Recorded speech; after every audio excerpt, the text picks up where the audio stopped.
کہ لائن پر حضرت امیر اکرم اوان صاحب بھی جوائن کر رہے ہیں ہمیں، اور ہم ان سے بھی گفتگو کریں گے۔ حضرت صاحب آپ مجھے سن سکتے ہیں؟ جی جی میں آپ کو سن رہا ہوں۔ جی السلام علیکم حضرت صاحب، فہد علی منطق سے آپ سے مخاطب ہے۔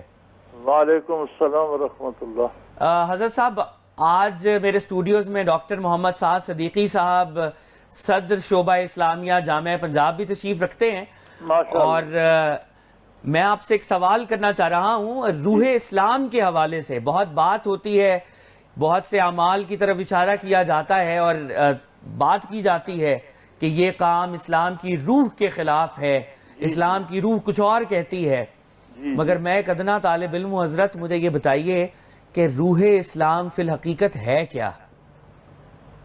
الحمدللہ رب العالمین والصلاة والسلام علی حبیبہ محمد وآلہ وصحبہ اجمعین۔ اعوذ باللہ من الشیطان الرجیم، بسم اللہ الرحمن الرحیم۔ حضرت اگر آپ مختصراً اس کا کہنا چاہیں تو یہ ہوگی معرفت الہی۔ اچھا، معرفت الہی۔ انسانی تخلیق، ما خلقت الجن والانس الا لیعبدون اے لیعرفون۔ انسانوں کی تخلیق کا مقصد ہی یہ ہے کہ وہ عظمت الہی کو پہچانیں اور اس کے تابع ہو جائیں اور اس پہ فدا ہو جائیں، اور اللہ کریم نے صرف انسان کو یہ استطاعت بخشی ہے کہ وہ معرفت الہی کو حاصل کر سکے۔ انسان کے علاوہ باقی ساری مخلوق حکم کی پابند ہے، حاکم کی ذات کی طرف آنکھ اٹھانے کی مجال کسی میں نہیں۔ یہ استطاعت صرف انسان کو عطا ہوئی کہ عظمت باری سے آشنا ہو کر اس کو دل میں بسا کر اللہ کریم کے سامنے سر و سجود ہو جائے۔ اچھا حضرت صاحب، یہ بڑے ہی اہم نقطے کی طرف آپ نے اشارہ کیا کہ معرفت الہی، اللہ تعالیٰ کا عرفان حاصل ہو جائے تو یہی روح اسلام ہے۔ یہی روح اسلام۔ مگر میرا ایک سوال ہے آپ سے، کیا محض کلمہ پڑھ لینے سے، اللہ کے ایک ہونے کی شہادت دینے سے، گواہی دینے سے، کیا معرفت الہی کا حق ادا ہو جاتا ہے؟ کیا ایک مسلمان جو کلمہ گو ہے، وہ اللہ کو ایک کہتا ہے لیکن اس کے احکامات نہیں مانتا، اس کے بتائے اصولوں پر نہیں چلتا، سنت رسول پر نہیں چلتا، تو کیا یہ معرفت الہی کہلائی جائے گی؟ حدیث پاک ہے جی، ارشاد ہے نبی کریم صلی اللہ علیہ وسلم کا، من قال لا الہ الا اللہ دخل الجنہ، جس نے کلمہ شریف پڑھ لیا وہ جنت میں داخل ہو گیا۔ تو عین یہ آپ والا سوال ایک صحابی پر کسی نے کیا تھا کہ حضور نے فرمایا کلمہ جس نے پڑھ لیا وہ جنت میں داخل ہو گیا، تو پھر اعمال کی کیا اہمیت رہ جاتی ہے؟ جی، تو انہوں نے فرمایا، بلکہ اس شخص نے کہا کہ یہ کلمہ تو جنت کی چابی ہے۔ جی، انہوں نے فرمایا بات درست ہے، لیکن ہر چابی کے دندانے ہوتے ہیں، اگر وہ دندانے خراب ہوں تو چابی سے تالا نہیں کھلتا۔ سبحان اللہ۔ تو کلمہ جنت کی چابی ہے، لیکن اعمال و افعال جن کا حکم شریعت نے دیا ہے وہ اس کے دندانے ہیں، ایک دندانہ بھی خراب ہو جائے گا تو دروازہ نہیں کھلے گا۔ تو یعنی حضرت صاحب، اگر میں آپ کی گفتگو سے یہ بات اخذ کروں کہ وہ گناہگار مسلمان اگر اس کے اعمال اچھے نہیں ہیں اور اس کو وقتی طور پہ جہنم میں ڈالا جائے گا، تو کیا اس کی چابی کو شارپ کیا جا رہا ہے جہنم میں تاکہ اس قابل ہو سکے کہ اب پھر بعد میں جنت میں جائے؟ اللہ کریم معاف فرمائے جی، گزارش یہ ہے کہ جب آدمی غلط کرتا ہے تو اس کا ایفیکٹ اس کی روح پہ بھی پڑتا ہے، اس کے بدن پہ بھی پڑتا ہے، غلط روزی کماتا ہے، حرام سے جسم بنتا ہے۔ تو حضور اکرم صلی اللہ علیہ وسلم کا ارشاد گرامی ہے کہ نبت من السحت، یعنی جسم کا جو حصہ حرام سے بنے گا، النار اولا بھی، اسے آگی میں جلنا ہوگا۔ اگرچہ مسلمان ہو، بعد میں اس کی نجات بھی ہو جائے، لیکن حرام کا گوشت جنت میں نہیں جائے گا۔ یعنی یہ جو جہنم کا جو پروسیس ہے، جی جی، یہ اس میں سے گزرے بغیر نجات ممکن نہیں ہے، اس لیے اعمال بہت ضروری ہے۔ اللہ معاف کر دے تو ممکن ہے، وہ قادر ہے، اس کی بخشش پہ کوئی پابندی تو نہیں، چونکہ ہر کلمہ گو بخشش کی اہلیت رکھتا ہے۔ جی، اور اگر وہ توبہ کرتا ہے تو توبہ پچھلے گناہوں کو مٹا دیتی ہے، اللہ کریم معاف فرما دیتے ہیں۔ لیکن توبہ کا معنی یہ ہے کہ وہ اپنے پچھلے کردار سے بیزار ہو کر کردار بدل لیتا ہے اور اتباع شریعت اختیار کر لیتا ہے۔ الحمدللہ الحمدللہ. التائب من الذنب کمن لا ذنب له او کما قال رسول اللہ صلی اللہ علیہ وسلم کہ گناہ سے توبہ کرنے والا ایسے ہو جاتا ہے جیسے اس نے کوئی گناہ کیا ہی نہ ہو. گناہ کیا ہی نہ ہو. الحمدللہ یہ الحمدللہ باب رحمت ہمیشہ کھلا ہے، الحمدللہ. بلکہ کافر کے لیے بھی کھلا ہے کہ وہ اسلام قبول کرے موت سے پہلے، اور مومن کے لیے کھلا ہے کہ وہ توبہ کرے اور اللہ اس کی توبہ قبول فرمائے. اچھا حضرت صاحب، ایک سوال اور یہاں پر پیدا ہوتا ہے. جی جدید دنیا ہے، بہت سے لوگ خدا کا یا گاڈ کا عرفان تو حاصل کر لیتے ہیں.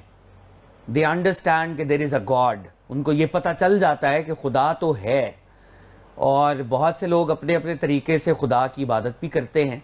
تو معرفت الہی کی بابت رسالت مآب صلی اللہ علیہ وآلہ وسلم کا جو مقام ہے، اس کے اوپر بھی روشنی ڈالیے گا کہ وہ کتنا ضروری ہے حقیقی معرفت حاصل کرنے کے لیے. گزارش یہ ہے کہ عقلی دلائل جو ہیں اور تخلیق کا عمل جو رات دن ہو رہا ہے، اسے دیکھ کر سمجھ لینا کہ کوئی ہے جو کر رہا ہے، یہ بہت بڑی بات ہے، اور یہ انسانی مزاج کے عین مطابق ہے. اور اگر تعلیمات نبوت اس تک نہ پہنچے تو یہ اس کی نجات کے لیے بھی کافی ہے. لیکن منصب نبوت یہ ہوتا ہے جی کہ جب نبی پہ وحی آتی ہے تو آپ اندازہ کیجئے کہ کوئی بندہ بھی کلام کرتا ہے تو اس کے کلام کے دو اثرات ہیں. ایک جو ہماری سماعت پہ مرتب ہوتا ہے، ایک کیفیت جو ہمارے دل میں اترتی ہے. جی. ایک بندہ جملہ کہتا ہے ہمیں غصہ آ جاتا ہے، ایک بندہ ایک جملہ کہتا ہے ہم خوش ہو جاتے ہیں. ایک کیفیت دل میں بھی جاتی ہے. جی. کلام میں اگر بندے کے بات میں اثر ہے تو کلام الہی میں کیا کیفیت ہونی چاہیے. سبحان اللہ.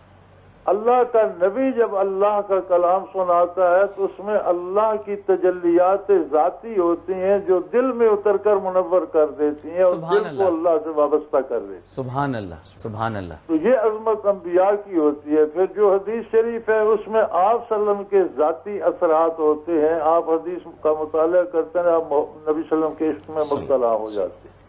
سبحان اللہ.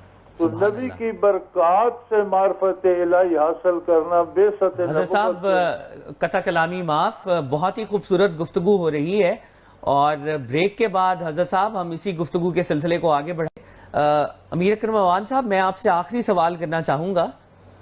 ابھی معرفت نفس کی بات ہوئی، ڈاکٹر صاحب نے اشارتاً یہ بات کی ہے کہ معرفت خدا کے لیے معرفت نفس ہونا بھی بہت ضروری ہے.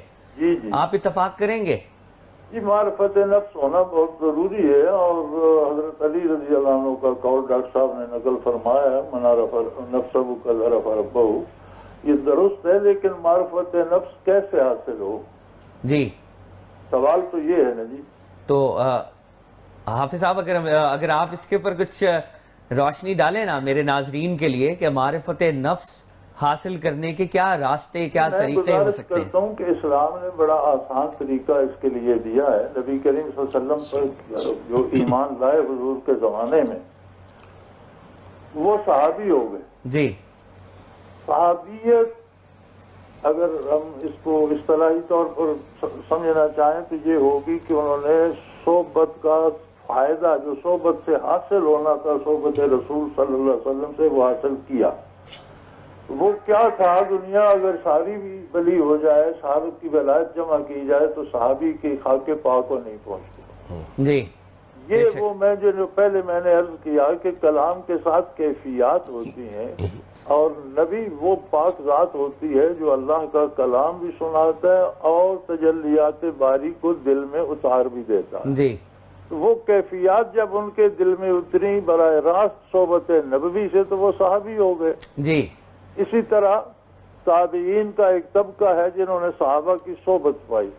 قرآن تو آج ہمارے پاس بھی وہی ہے جو صحابہ کے پاس تھا. نمازیں ہم بھی وہی پڑھتے ہیں، ارکان دین ہم بھی وہی کرتے ہیں، لیکن وہ جو کیفیات قلبی صحبت سے حاصل ہوتی ہیں وہ معرفت نفس کا سبب بنتی ہے. جی. اور صحابہ سے تابعین، تبع تابعین، پھر تب سے لے کر آج تک امت میں ایک طبقہ ممتاز ہے. ہم کیوں ان کا احترام کرتے ہیں؟ ان کے پاس جو جاتا ہے وہ بھی نیک ہو جاتا ہے، ان کی مجلس میں بیٹھنے والا بھی نیک ہو جاتا ہے. اس کی وجہ کیا؟ یہی وجہ ہے کہ وہ کیفیات کو دلوں میں اتار دیتے ہیں. سبحان اللہ. اور جب کیفیات دل میں اترتی ہیں تو حقیقت جو معرفت ہے، معرفت کی حقیقت سامنے آتی ہے. الفاظ آپ جتنی تقریر کرتے رہیں، تحریر کرتے رہیں، لکھنے پڑھنے سے ہم معرفت کے الفاظ اور اس کی وہ باتیں جانیں گے، کیفیات سمجھ میں نہیں آئیں گی. جی جی. تو جب وہ کیفیات صحبت نبوی سے صحابہ، تابعین، تبع تابعین، اسی طرح علماء حق اور اہل حق اور اولیاء امت جو ہیں وہ کیفیات دلوں میں اتارتے ہیں. جب وہ چیز دل میں جاتی ہے تو تب نفس کی معرفت بھی تب حاصل ہوتی ہے. سبحان اللہ. بہت ہی خوبصورت گفتگو. امیر اکرم اوان صاحب ہم سے گفتگو کر رہے تھے. Sir thanks a lot for your time. بہت بہت شکریہ، جناب نے وقت دیا، اور انشاءاللہ میں انتظار کروں گا کہ آپ منطق میں خود بھی تشریف لائیں. ہم آپ کے لیے منتظر ہوں گے انشاءاللہ.